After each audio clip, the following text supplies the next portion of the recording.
বাংলাদেশের মানুষ আমরা এক ধরনের বাধ্য হইয়া বিপদের সম্মুখীন হইতাছি।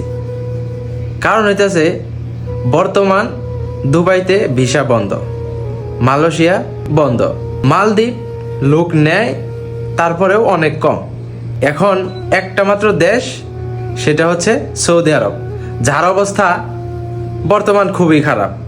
এই বিপদের সম্মুখীন আমরা নিজেরা হতে বাধ্য হচ্ছি। কারণ কি, যেখানে দুবাই বন্ধ, মালয়েশিয়া বন্ধ, আমরা বাংলাদেশিরা কিন্তু এই দুইটা দেশে বেশি যাই, সব থেকে বেশি আসি সৌদি আরবে। কিন্তু সৌদি আরবের অবস্থা খারাপ জানার পরেও আমরা কেন আসতেছি? এই যে আমরা বাংলাদেশের মানুষগুলো এখন কোন দেশে যাব? যাওয়ার তার কোনো রাস্তা নাই, বাধ্য হয়ে আমরা সৌদি আরব আসি। কিন্তু আসার পরে কি হয়, দালাল নিয়ে আসে 3 মাসের ভিসা দিয়া, আনার পরে কোনো কাজ দেয় না। একটা রুমের মধ্যে 6 জন 7 জন 8 জন লোক দিয়ে রাখে, না দেয় বেতন, না দেয় খাওয়া, না দেয় কোনো কিছু। যার কারণে এই যে সৌদি আরবের যে বর্তমান অবস্থা, আমরা বাংলাদেশিরা মুখ বুঝে তেমনি মাইনা নেই।